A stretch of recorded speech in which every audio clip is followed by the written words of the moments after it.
I mean, we can talk about so many other things, but the main thing is for people that are just getting started, or maybe they've been in it for a while, like it really comes down to just like figuring it out. And most of the time, figuring it out and getting past that hump is just, you got to put in the effort, and you got to be willing to care enough about your own success to figure out those details that you don't want to. Like, I kind of like numbers. I kind of get excited about accounting now, but at first, like, that was daunting. Like, Yeah. figure that out. Where do I even start?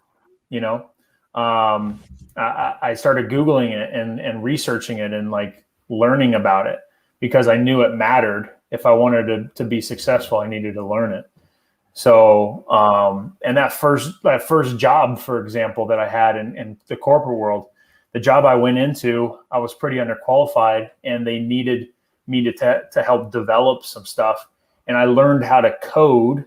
I learned how to code off of Google. Like, I joined forums and learned how to code, and just was like, how do I make this program open up by using this program, and then have it create a document, and then type in these words, and then save it. Like, I learned that shit by Googling it. And so you just got to figure it out, and you got to keep putting in the effort and push through, and like you'll get to the other side if you're willing to push through and put in the work. Yeah, for sure. For sure. You made my entire month with that story, bro. Fucking Empire State Building, baby. Fuck, that's ridiculous. It was good, man. It was gonna be a good deal.